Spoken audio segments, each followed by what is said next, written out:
Marcos capítulo 15, dos versículos 33 a 47. Marcos 15, a partir do versículo 33, eu farei a leitura e os irmãos estejam acompanhando. Chegada a hora sexta, houve trevas sobre toda a terra até a hora nona. A hora nona clamou Jesus em alta voz: Eloi, Eloi, lama sabachthani, que quer dizer: Deus meu, por que me desamparaste? Alguns dos que ali estavam ouvindo isso diziam: Vede, chama por Elias. E um deles correu a embeber uma esponja em vinagre e, pondo-a na ponta de um caniço, deu-lhe de beber, dizendo: Deixai, vejamos se Elias vem tirá-lo. Mas Jesus, dando um grande brado, expirou. E o véu do santuário rasgou-se em duas partes, de alto a baixo. O centurião que estava em frente dele, vendo que assim expirara, disse: Verdadeiramente, este homem era o Filho de Deus. Estavam também ali algumas mulheres, observando de longe, entre elas Maria Madalena, Maria, mãe de Tiago o menor, e de José e Salomé, as quais, quando Jesus estava na Galileia, o acompanhavam e serviam, e além destas, muitas outras que haviam subido com ele para Jerusalém. Ao cair da tarde, por ser o dia da preparação, isto é, a véspera do sábado, vindo José de Arimateia, ilustre membro do Sinédrio, que também esperava o reino de Deus, dirigiu-se resolutamente a Pilatos e pediu o corpo de Jesus. Mas Pilato admirou-se de que ele já tivesse morrido, e tendo chamado o centurião, perguntou-lhe se havia muito que morrera. Após certificar-se pela informação do comandante, cedeu o corpo a José.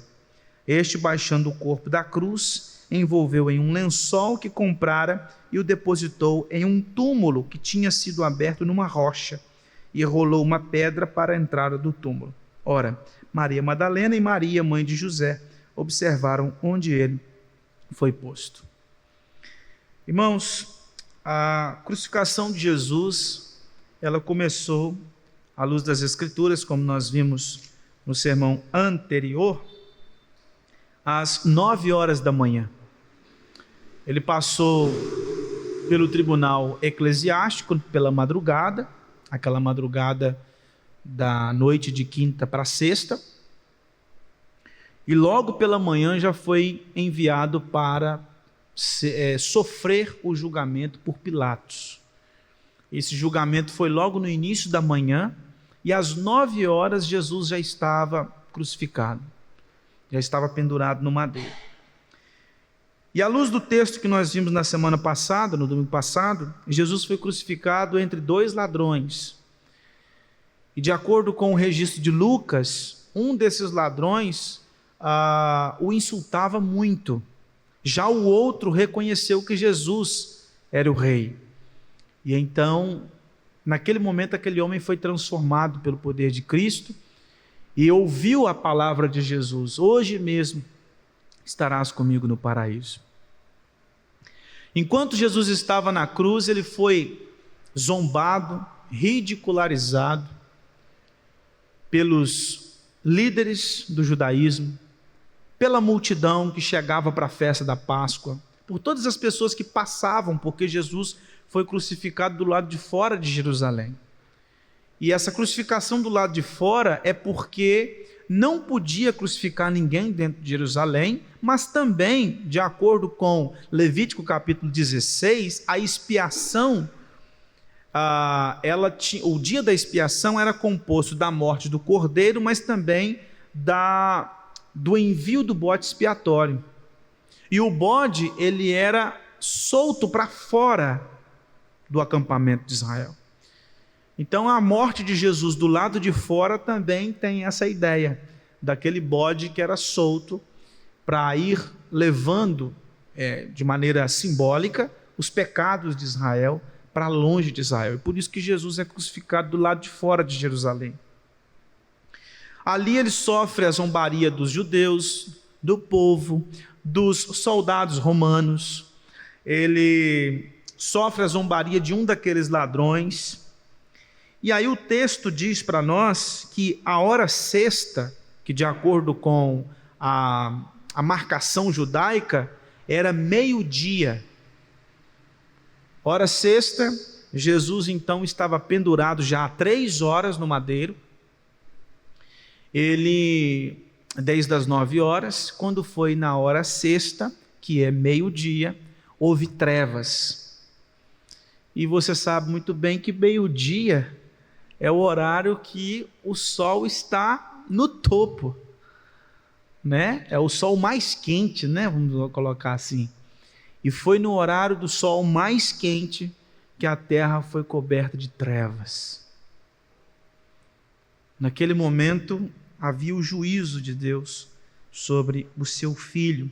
Ele estava recebendo o derramamento completo da ira de Deus. Então, o que esse texto narra para nós é o sofrimento do Filho de Deus.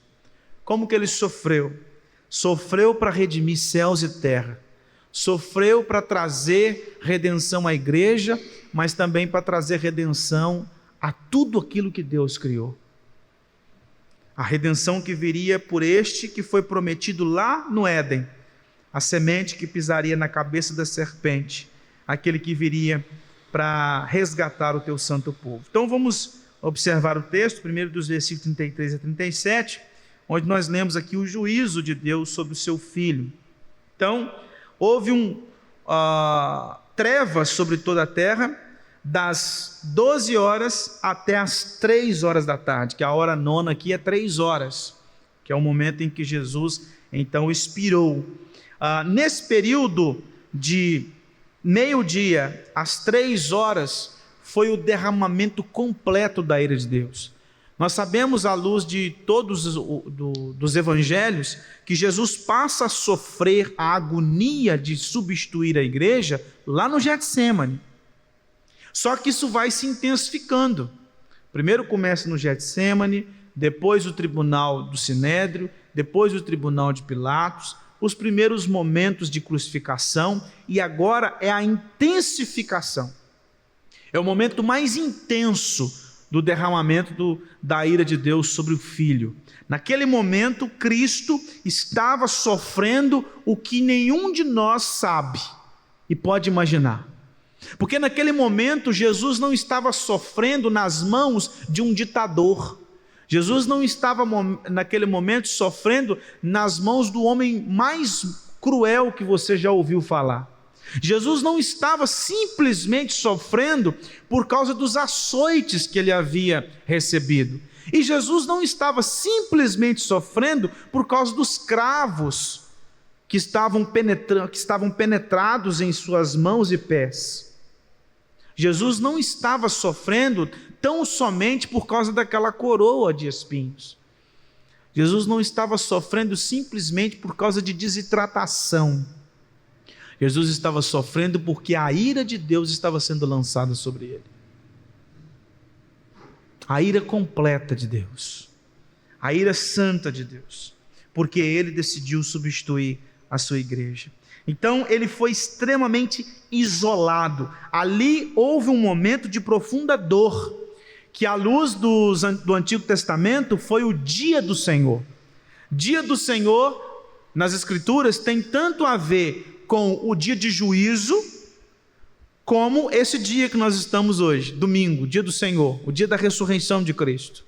No Antigo Testamento, quando falava do dia do Senhor, era o dia em que a manifestação da ira de Deus se daria sobre o Messias. Mas também o dia do Senhor tem a ver com o dia do Senhor final, que é quando Deus virá julgar vivos e mortos.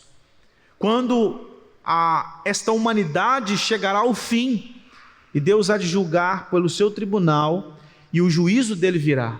Então também é chamado de o dia do Senhor. Lá em Amós capítulo 5, versículo 18, Amós escreve assim: ai de vós que desejais o dia do Senhor. Para que desejais vós o dia do Senhor? É dia de trevas e não de luz. Então, o fato daquele momento ter sido tomado por trevas era para manifestar que a ira de Deus, o dia do Senhor, o juízo de Deus, o julgamento de Deus estava acontecendo. e de uma maneira intensa. E olha o que nós lemos aí no versículo 34. Quando chega na hora nona, ou seja, às 3 horas da tarde, Jesus dá um grito: Deus meu, por que me desamparaste? Naquele momento Jesus se sentiu sozinho. Ele estava cercado pelos soldados, ele estava cercado pela multidão, ele estava cercado pela liderança judaica, ele tinha ao lado a companhia de 2 homens, mas ele se sentia sozinho. E ele olha para os céus e diz: Senhor, por que o Senhor me desamparou? E vocês viram à luz de Marcos que por 2 momentos o Pai disse: este é o meu Filho amado, em quem eu tenho prazer. O primeiro momento no batismo, o segundo momento na transfiguração. Ele ouve do Pai: este é o meu Filho amado, em quem eu tenho prazer. A pergunta que nós podemos fazer à luz desse texto é: Deus perdeu o prazer no seu Filho? Cadê o prazer do Pai pelo Filho? Por que na cruz Jesus também não ouviu o Pai dizer: este é o meu Filho amado, em quem eu tenho prazer?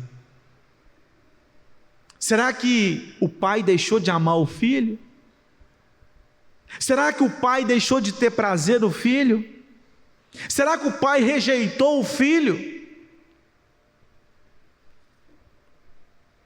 Não é isso, irmãos, que está acontecendo aqui. Até porque a Santíssima Trindade, ela está em completa comunhão eterna. Nada pode macular a comunhão da Santíssima Trindade. Mas a pergunta que nós podemos fazer é: então por que o Pai não disse que Ele o amava? Por que Jesus se sentiu abandonado? E eu primeiro preciso responder a primeira pergunta. Ele não disse: este é o meu Filho amado, em quem eu me comprazo, mas ele tinha prazer no que Jesus estava fazendo.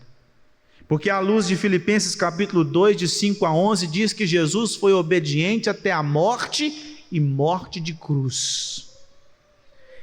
Então o Pai tinha prazer no sofrimento do Filho. O Pai estava sendo glorificado no sofrimento do Filho. O Pai continuava amando o seu Filho. O Pai continuava tendo prazer e deleite em seu Filho, porque o seu Filho estava o honrando. O seu Filho estava satisfazendo a sua justiça. O seu Filho estava vivendo e fazendo de acordo com a sua vontade. O Filho não desviou o pé da vontade do Pai. Mas então por que ele estava desamparado? Porque ele assumiu o nosso lugar. Ele foi desamparado porque ele foi feito pecado por nós. Ele foi desamparado porque ele assumiu o lugar de miseráveis pecadores, porque ele colocou sobre os seus ombros a nossa conta, a nossa dívida. É por isso que ele estava desamparado pelo Pai. É por isso que ele ficou sozinho na cruz, e somente recebendo a punição dos nossos crimes. Lá em Gálatas capítulo 3, versículo 13, diz que Jesus foi feito maldição. O Filho amado, em quem o Pai tem prazer, se tornou um maldito. O Filho amado, em quem o Pai tem prazer, ficou sozinho, foi abandonado pelo Pai. Mas o abandono, o isolamento de Jesus não era falta de amor do Pai. É porque naquele momento Cristo estava realizando a redenção de todas as coisas. E para realizar a redenção de todas as coisas, ele tinha que sofrer o cálice da ira do Pai. O Pai tinha que fulminá-lo com a sua ira. O Pai tinha que esmagá-lo com a sua ira. O Pai tinha que amassá-lo com a sua ira. O Pai tinha que passar como um rolo compressor sobre o Filho. Tinha que esmagar o Filho. Tinha que arrancar a última gota de sangue do Filho. O Pai tinha que lançar o Filho no inferno, para que ele pudesse pagar por todos os crimes que eu e você cometemos. Lá na ceia não foi isso que ele disse? Este é o meu sangue, que há de ser derramado em favor de muitos. Naquele momento ele foi ferido por nossas transgressões, machucado por nossas iniquidades. E então, quando Jesus estava naquele momento de profunda angústia, versículo 35, alguns dos que ali estavam ouvindo isso diziam: vede, chama por Elias. Por quê? Porque ele diz aqui em aramaico, Eloi, Eloi. O problema é que Deus e Elias, no hebraico, é muito próximo.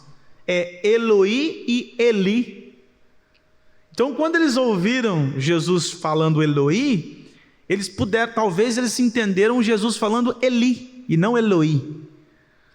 E quando falou Eli, eles falaram: está chamando por Elias. Eles conheciam a história de Elias. Vamos ver se Elias virá salvá-lo. Vamos ver se Elias vai tirá-lo desse momento de profunda angústia.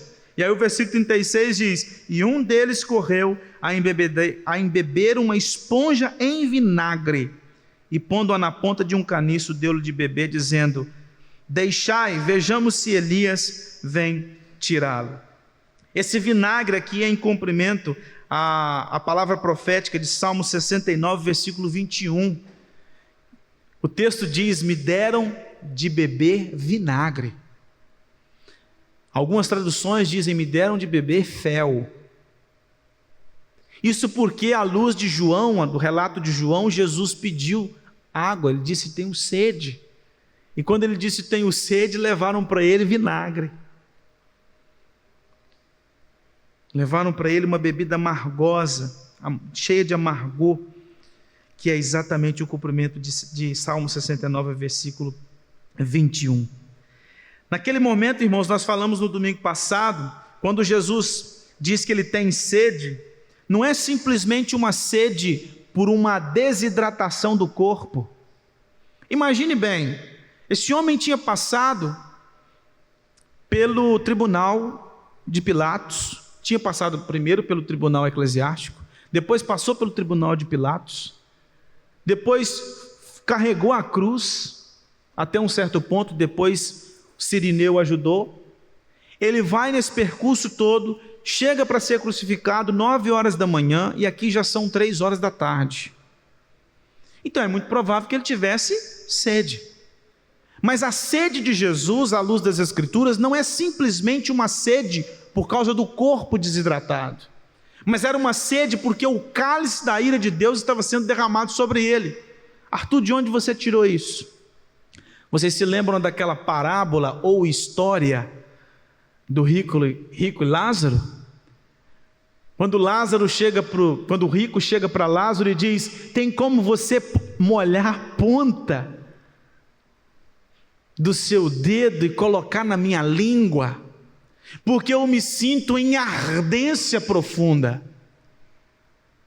Naquele momento, o Filho de Deus estava no inferno, sofrendo a ardência do inferno. E é por isso que ele disse: eu tenho sede. Não era só a desidratação do corpo, era a desidratação da alma. Ele estava sendo consumido pelas chamas do inferno. Ele estava sendo consumido e corroído pela ira de Deus. E naquele momento em que ele pede a água, lhe dão vinagre. E aí o versículo 37 diz: mas Jesus, dando um grande brado, expirou. E você sabe que esse brado de Jesus é: está consumado. Ele dá um brado, está consumado, ou seja, eu cumpri tudo. Toda a agenda, Pai, que o Senhor me deu, quando eu saí da Tua presença e me encarnei, cada parte da agenda eu cumpri. Não tem quando você cria uma agenda e você vai fazendo checklist nela, fazendo a checagem? É exatamente isso. Jesus foi marcando cada parte do plano de Deus, e quando ele chega na cruz e ele bebe a última gota da ira de Deus, ele dá a marcação na última parte da agenda. está consumado. Eu fiz tudo o que deveria ser feito para a redenção da igreja. E aí o texto de Lucas 23, versículo 46, diz que Jesus gritou: Pai, em tuas mãos entrego o meu espírito. Jesus deu a sua vida. Ele não disse isso lá em João capítulo 10, o bom pastor dá a vida pelas suas ovelhas. Não tiraram a vida de Jesus, ele deu. E por que ele deu? Porque ele é Deus.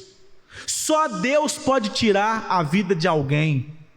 Quantas pessoas que você não viu por aí que já sofreram acidentes terríveis e não morreram? Quantas pessoas que já foram, vou colocar, peneirados a tiro e não morreram? Porque o homem não tem poder de tirar a vida, é Deus que tira. A pessoa só morre quando Deus decide que ela vai morrer.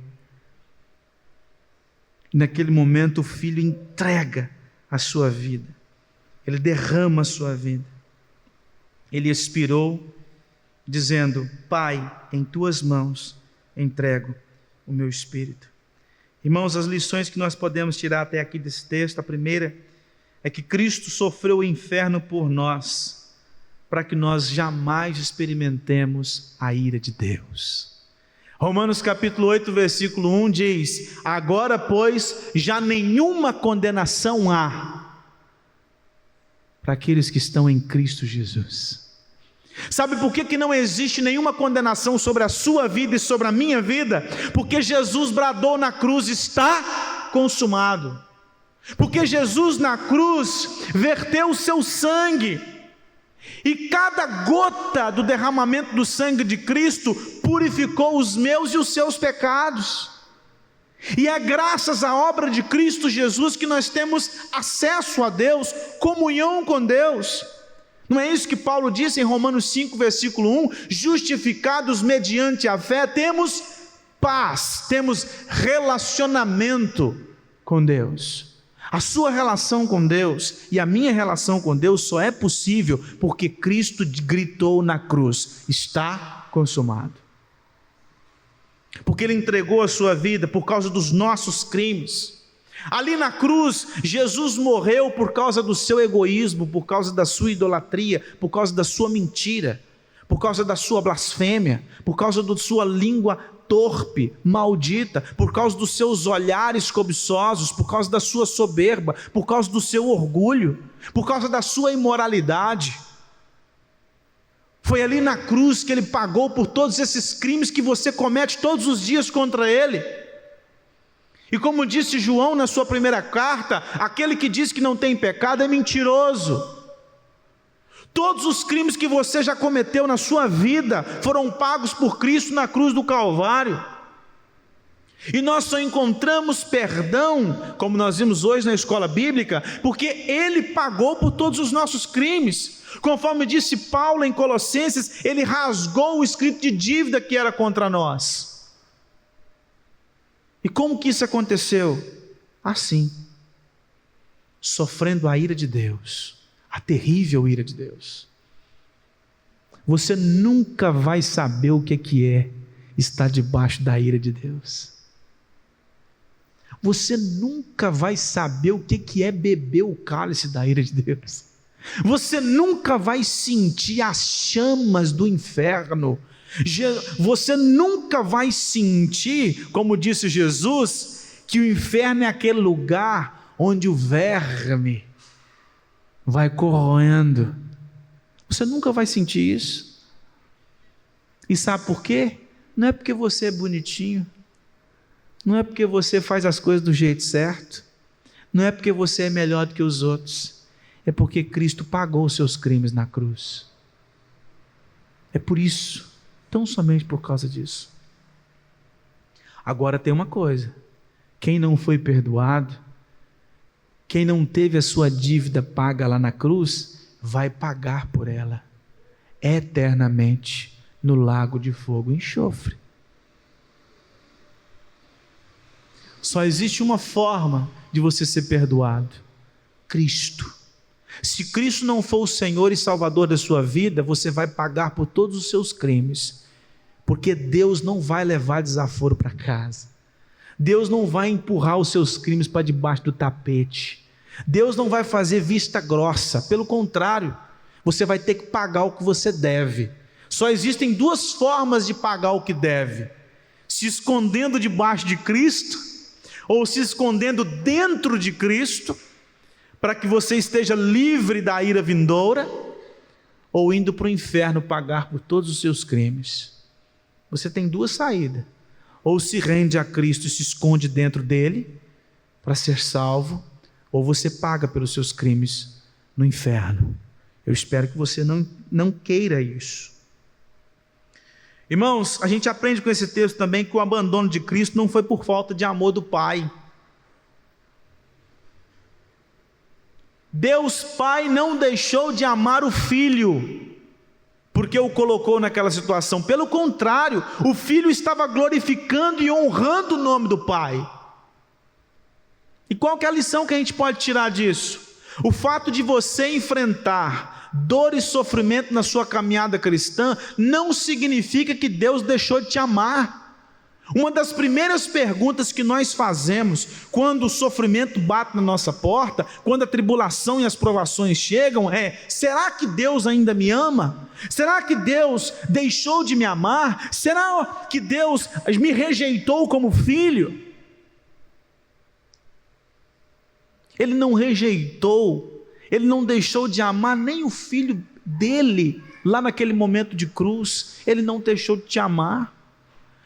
Você precisa entender que o sofrimento que você enfrenta, ele tem um motivo de disciplina, da glorificação do nome de Deus, do seu aperfeiçoamento, ou para que você parta para estar com Cristo. Então, cristãos, quando sofrem, não sofrem porque Deus deixou de amar. Sofrem porque, em primeiro lugar, estão vivendo de uma maneira errada e precisam sofrer as consequências dos seus atos errados. Estão debaixo de disciplina, e essa disciplina existe para o seu bem. Lá em Hebreus capítulo 6, capítulo 12 melhor, o autor daquela carta diz que ninguém que não é filho é disciplinado. Deus disciplina os seus filhos porque Ele ama. Então, se você está debaixo de disciplina, é porque Deus te ama. E você está sofrendo as disciplinas porque Ele quer cuidar de você e quer que você seja uma pessoa melhor. Segundo lugar, se você está debaixo de sofrimento, de tristeza, talvez, por exemplo, uma enfermidade, seja para a glória do nome dEle. Talvez para que através dessa enfermidade Ele possa te curar e o nome dEle seja honrado. Então o seu sofrimento é para a glória dEle.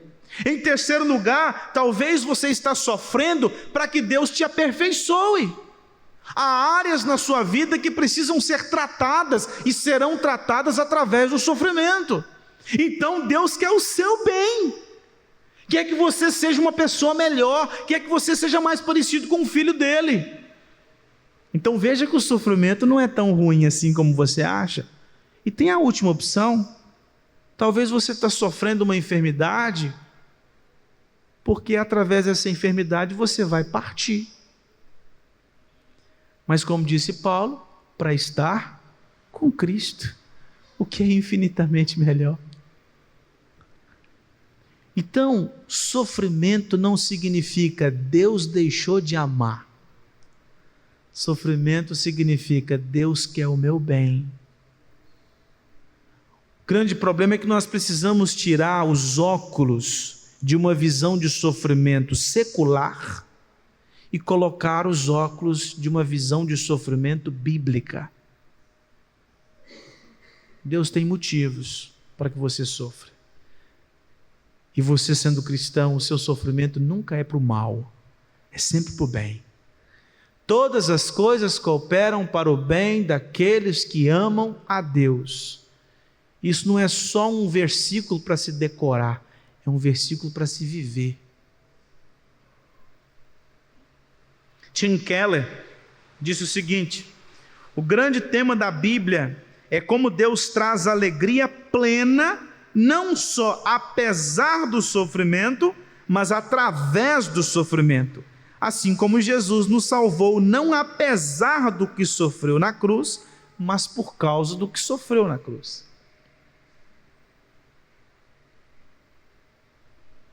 Eu sei viver contente em toda e qualquer situação. Elizabeth Elliot disse assim: é apenas na cruz que podemos começar a harmonizar essa aparente contradição entre sofrimento e amor. E nunca entenderemos o sofrimento a menos que entendamos o amor de Deus.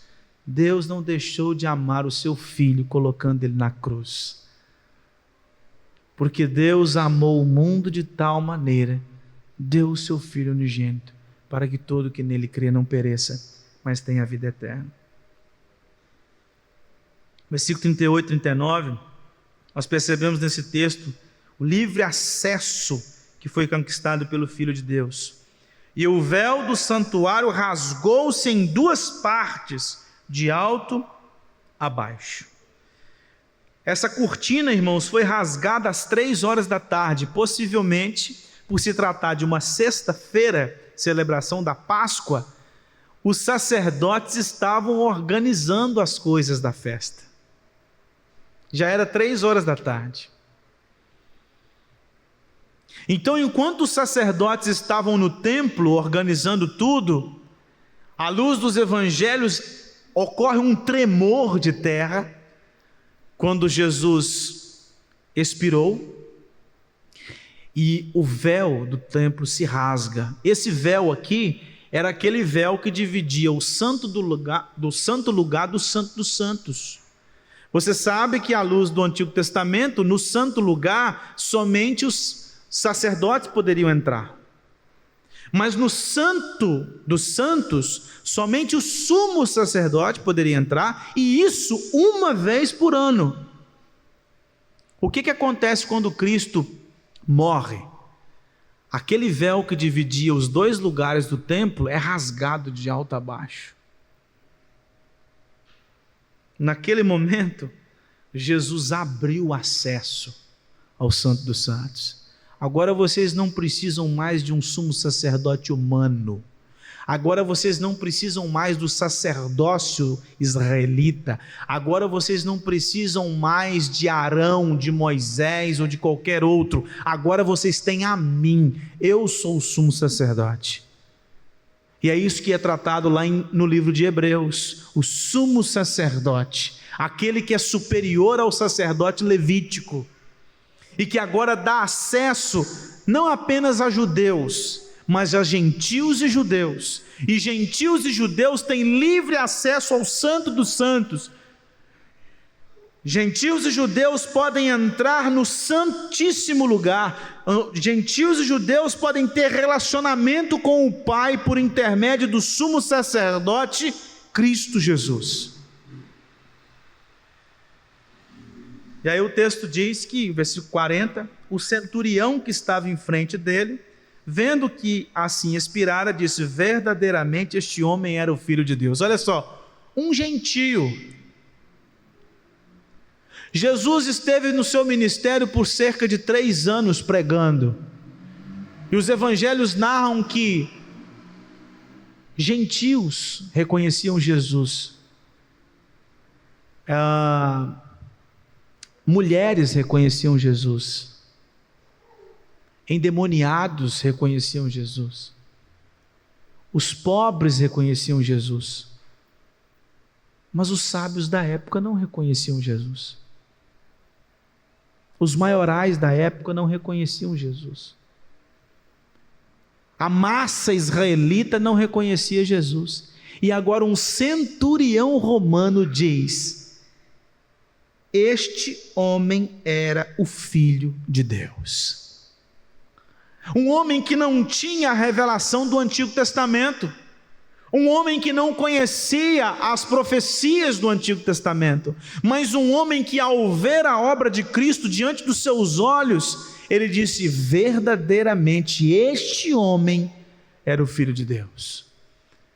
E Jesus rasgou o véu, a cortina, para que gentios e judeus pudessem ter acesso ao Santo dos Santos, do qual este homem poderia ter acesso, pela sua fé.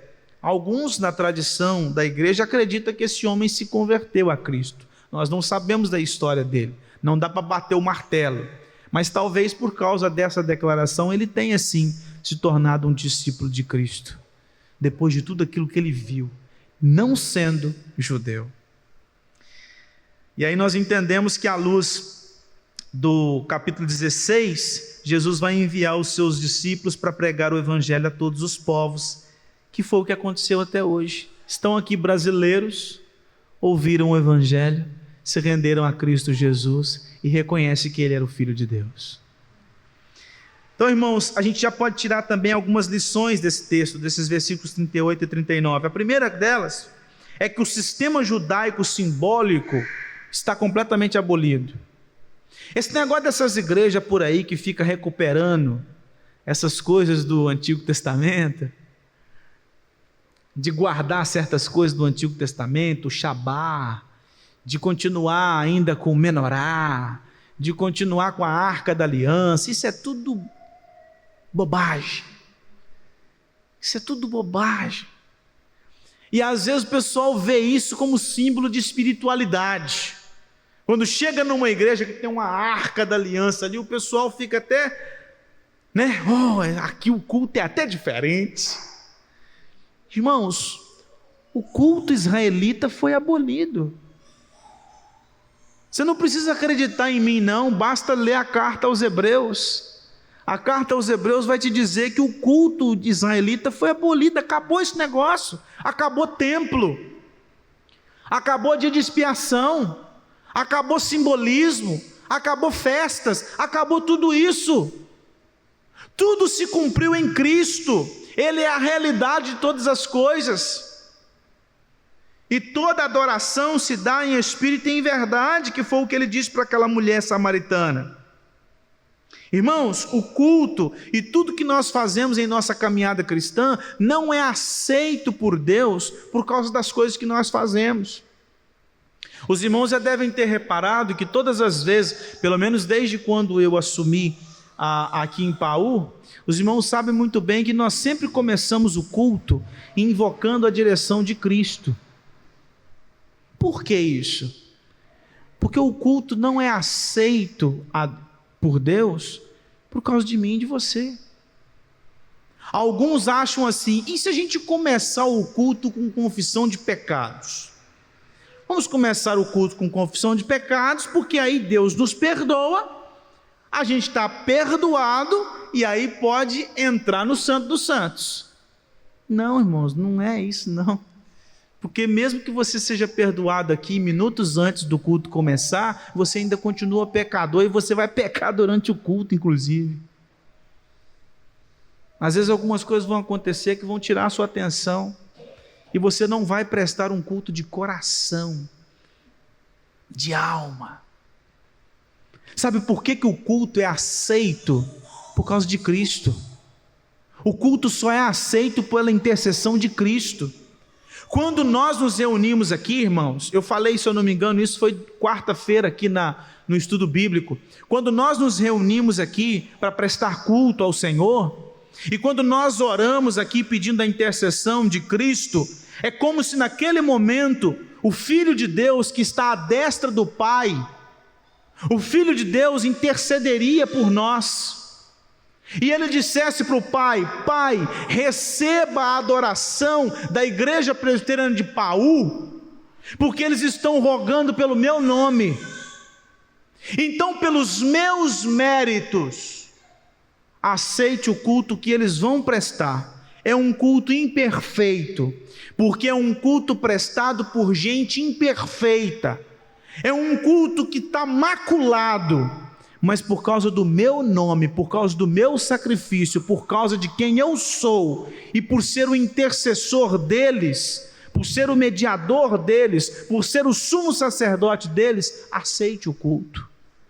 E o culto é aceito por causa da intercessão do Filho.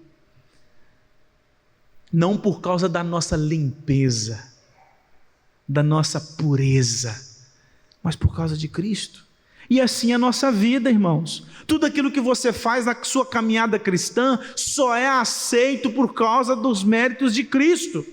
Lá em Romanos capítulo 12, Paulo não diz que a nossa vida, o nosso corpo, é o sacrifício vivo que nós devemos oferecer, como que é o nosso culto racional? Então a nossa vida é um culto a Deus, e esse culto não será aceito por causa dos seus méritos. As coisas que você faz ou deixa de fazer, o jeito que você leva a sua vida, a busca de santidade, a busca de piedade, as suas leituras, as suas orações, a sua caminhada cristã, a sua devoção, tudo isso não é aceito por Deus por causa do que você faz, mas por causa do que Cristo fez. E Ele aceita a sua vida como culto, porque Ele assumiu a sua vida como rei.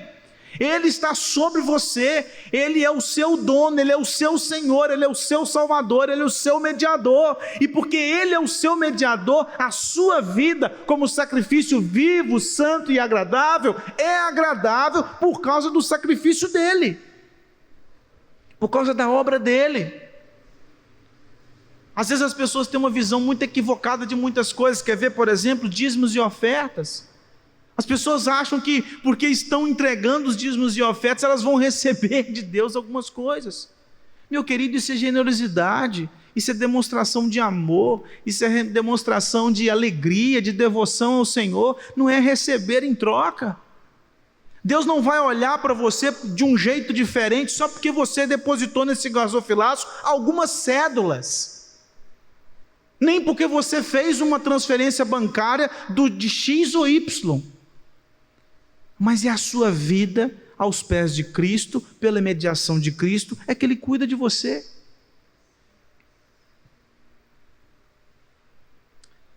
Outra coisa que nós podemos tirar de lição desse texto, irmãos, é que às vezes, muitos de nós que nasceram num lar cristão, não é o meu caso, mas eu acredito que é o caso de muitos aqui.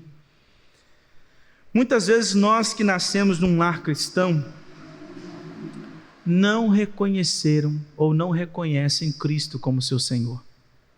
Quantos que você não conhece que nasceram num lar cristão, filho de crente, neto de crente, bisneto de crente, mas nunca se rendeu a Cristo?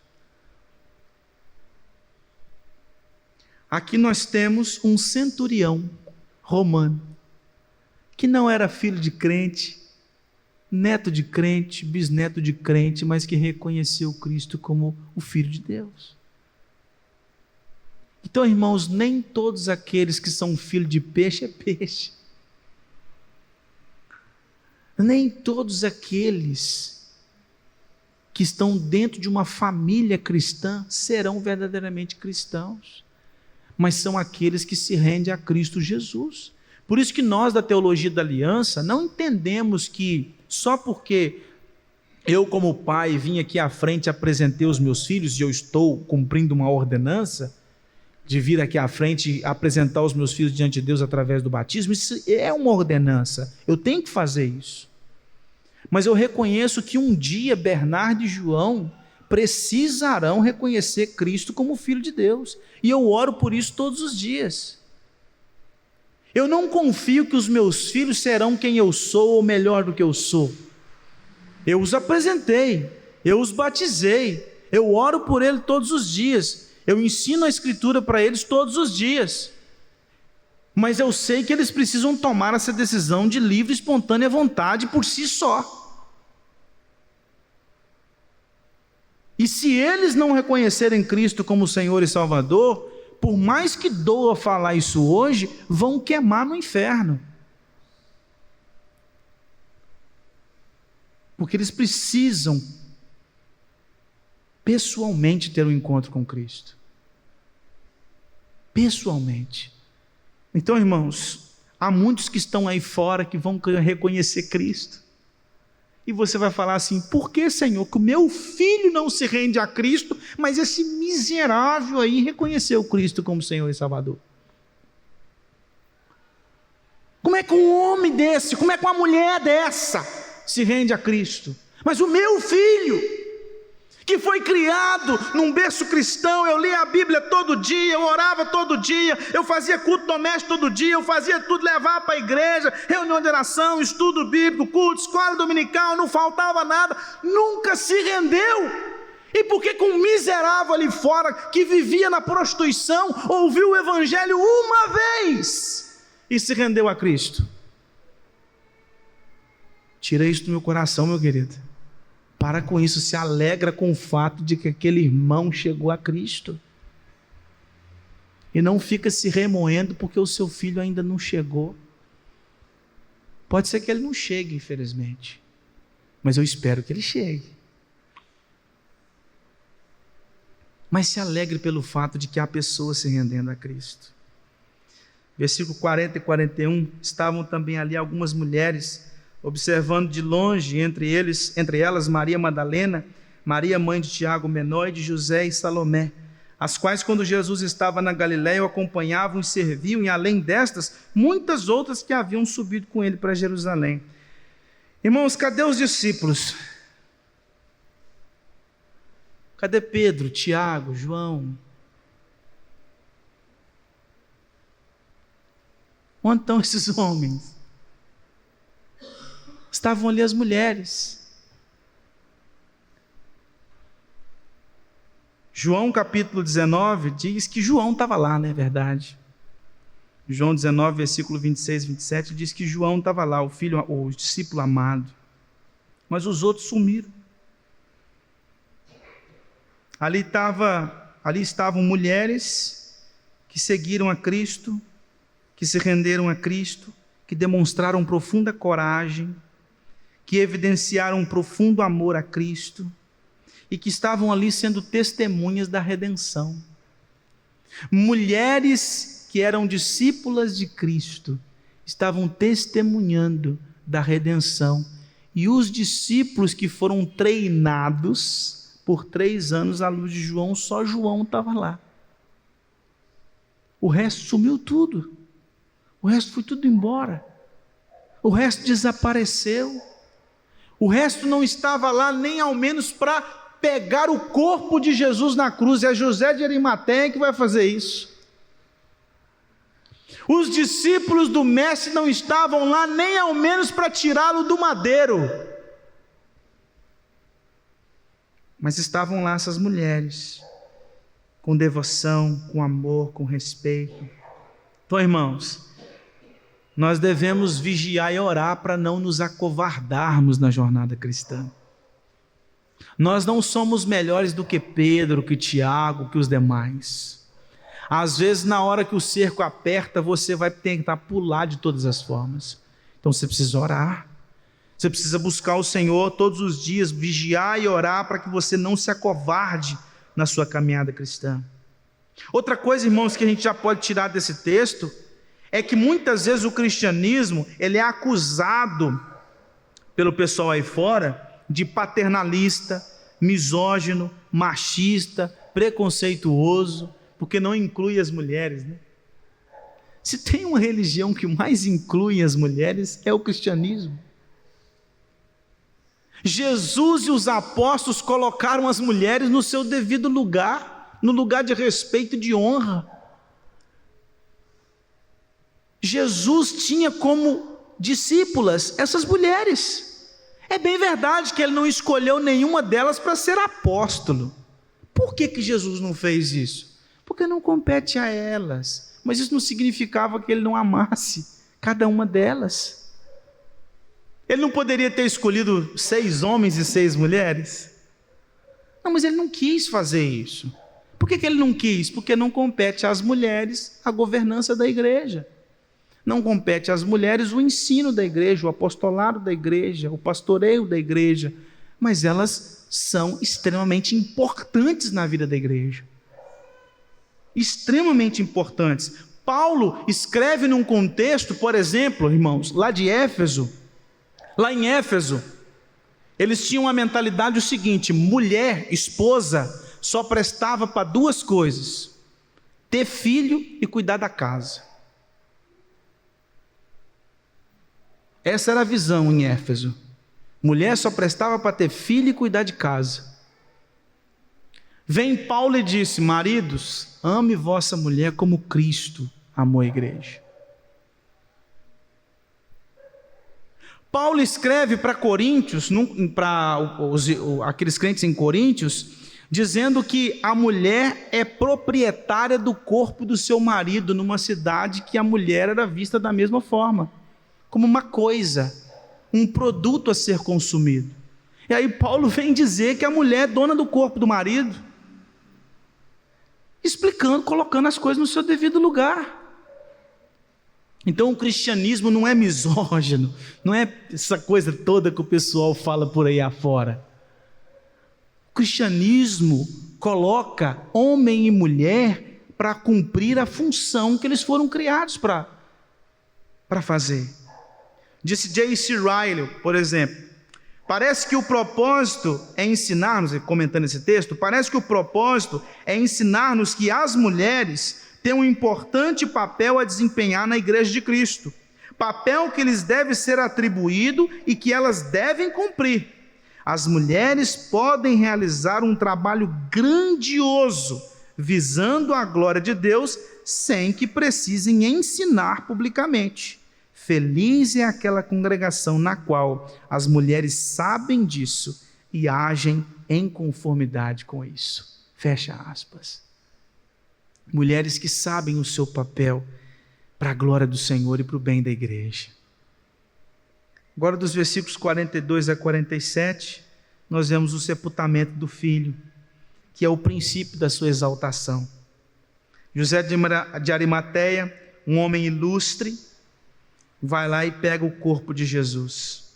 Ao cair da tarde, por ser o dia da preparação, isto é, a véspera do sábado, ou seja, já estava se aproximando o sábado, o corpo não podia continuar no madeiro, Jesus não podia continuar ali, crucificado, porque à luz de Deuteronômio capítulo 21, versículo 23, isso era proibido.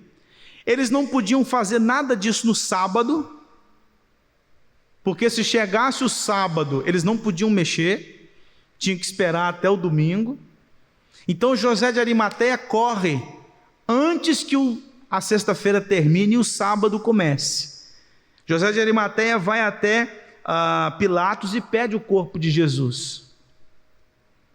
E quando ele chega para pedir o corpo de Jesus, o texto diz que Pilatos fica admirado, mas como assim? Ele já morreu? Sabe por que ele pergunta, como assim ele já morreu? Porque alguém que fosse crucificado levava horas e às vezes dias para morrer. Não era uma morte rápida, era uma morte lenta. A pessoa custava para morrer. E Jesus foi crucificado 9 horas da manhã, 3 horas da tarde já estava morto. Isso era incomum. Eles viravam noite ali, dias às vezes, dependendo do caso, dependendo da situação daquela pessoa. Então eles estavam extremamente... Pilatos fica bobado, tanto que ele chama o centurião e fala, é isso mesmo? Aconteceu isso mesmo? Ele morreu mesmo, mas já foi tão rápido. E a pergunta que fica é, por que Jesus morreu tão rápido assim? Jesus morreu rápido assim porque ele bebeu o cálice da ira de Deus. E o cálice da ira de Deus consumiu Cristo. Arrancou todas as suas forças. Consumiu ele por inteiro. E aí o texto diz que José de Arimateia era um homem ilustre. Era ilustre membro do Sinédrio. Ou seja, era alguém que poderia se envergonhar de fazer isso. Como assim? Eu, José de Arimateia, um homem ilustre do Sinédrio, vou fazer isso? Mas por quê? Porque o texto diz que ele acreditava, ele esperava no reino de Deus. Lá em João capítulo 12, versículo 42, diz que quando Jesus estava entrando em Jerusalém, ele prega a palavra, e o texto diz que alguns, dentre os fariseus, os escribas, creram nele, mas ficaram tudo na moita, com medo do que poderia acontecer com eles, porque eles acreditaram em Jesus, mas eles não divulgaram. E aqui está José de Arimateia, que possivelmente foi um desses, que ouviu a mensagem de Cristo, acreditou em Jesus, mas estava em silêncio, estava em oculto, até quando Cristo morre na cruz e ele então vai resolver a situação. E por que ele faz isso? Porque ele amava Cristo, porque ele reconhecia que Cristo é aquele que veio pregar o reino de Deus. Mas não só isso, José de Arimateia fez isso porque ele tinha que cumprir o que disse Isaías no capítulo 53, versículo 9. Designaram-lhe a sepultura com os perversos, mas com o rico esteve na sua morte, posto que nunca fez injustiça, nem dolo algum se achou em sua boca. Jesus morreu como um criminoso, mas foi sepultado como alguém nobre. Porque José de Arimateia era um homem ilustre, e ele sepultou Jesus de um modo digno, porque aqueles que eram crucificados nem sempre poderiam receber um sepultamento digno. Muitos eram jogados no lixão de Jerusalém, depois de morto. Mas Jesus teve um sepultamento digno, que é o princípio da sua exaltação, porque não foi apenas um homem que morreu na cruz, foi o Filho de Deus, e por isso ele teve que ter um sepultamento digno. Então, irmãos, eu gostaria de concluir com algumas lições. A primeira delas é que muitas vezes nós temos que buscar renunciar à nossa segurança para servir a Cristo. José de Arimateia foi um homem que renunciou à sua segurança para seguir a Cristo. Você acha que o que José de Arimateia fez iria ficar impune? Você não acha que quando o Sinédrio tomasse conhecimento que José de Arimateia fez o que fez, não iriam persegui-lo? Talvez ele perderia até mesmo a sua cadeira dentro do Sinédrio. Mas ele fez por amor, ele fez por devoção. Então eu e você precisamos entender que nós precisamos renunciar à nossa segurança para servir a Cristo. A gente não pode achar que a gente vai perder todas as coisas, e por isso nós devemos nos acovardar. Pelo contrário, Cristo diz que não há lugar para covardes no reino de Deus. É necessário assumir a nossa responsabilidade. Segunda coisa, Romanos capítulo 6, de 1 a 14, diz que nós morremos com Cristo, nós fomos sepultados com Cristo, mas também nós fomos ressuscitados com Cristo. Nós morremos naquela cruz, porque Cristo pagou por todos os nossos crimes. Nós fomos sepultados naquele túmulo juntamente com Cristo, porque Ele nos substituiu. Mas quando Ele ressurgiu dos mortos, nós também ressuscitamos. E por isso nós devemos andar em novidade de vida. Por isso eu e você precisamos buscar uma vida que glorifique o nome do Senhor. E por último, para finalizar então a nossa exposição, eu gostaria de concluir com uma citação de Paul Washer, na verdade um comentário muito interessante a respeito de algo que aconteceu com ele. Certa feita ele estava pregando numa universidade, e um jovem levantou e perguntou para ele assim: como eu posso acreditar que um homem sofrendo por algumas horas na cruz é suficiente para me salvar de uma eternidade no inferno? Como eu posso acreditar nisso? Algumas horas de cruz e está tudo feito. E aí Paul Washer diz: muito obrigado pela sua pergunta. A sua pergunta é ótima. Sabe por que valeu? Porque aquele homem valia mais do que todos os homens reunidos. Sabe por que o sacrifício valeu? Porque você pode juntar todos os planetas, todas as estrelas, todas as galáxias, o universo inteiro, cada fôlego de vida, cada homem, e colocar numa balança, e do outro lado você coloca Cristo, e Cristo vai pesar mais, porque Ele é o homem mais valioso que já pisou na face da terra. E é por isso que, sofrendo algumas horas, Ele pôde pagar pelos crimes da igreja, porque não era apenas um homem morrendo na cruz, mas era o Deus eterno morrendo na cruz. E por isso que pecados pagos por um Deus eterno tem consequências eternas. Glória a Deus, porque graças a essa obra, eu e você temos redenção.